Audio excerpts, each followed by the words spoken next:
Joining us, Gene Munster, managing partner at Loup Ventures. A total rethink of this group, Gene. They had been holding up better than some of the more speculative, unprofitable tech names, and now they're just selling off pretty hard. Why do you think that is? Well, Sarah, I think it's actually a healthy dynamic related to investing in tech. I think a lot of investors that I spoke to, and myself included, have been waiting for some of these companies to come in.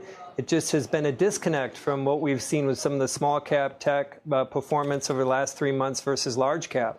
And when it comes to investors and pairing risk and buttoning down the hatches, they're going to look to companies that they've had some gains in. And I think some of these large cap companies coming off, I've heard repeatedly that until Microsoft, Apple, and Tesla break, the market is not going to be able to get back up and running again.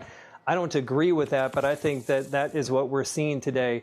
Keep in mind, even with today's drawdown, 5%, we'll call it 5%, the NASDAQ is still up 28% over the past 2 years, and much of that has been driven by large cap tech. And so I think this actually is a very healthy piece. It doesn't answer the question of the day, of course, Sarah, which is when will all of this end? Well, of course, but when it does. So if you're a long-term investor, Gene, are you getting a real opportunity here with some of these names? And if so, which ones? So we're still 50% in cash, and we were 70% in cash a month and a half ago. I wish we would have stayed at 70% in cash, but we believe that one of the X factors here, to quickly answer the question when, is to look at the commodity pricing. That is effectively what the Fed, what Chairman Powell needs to batten down.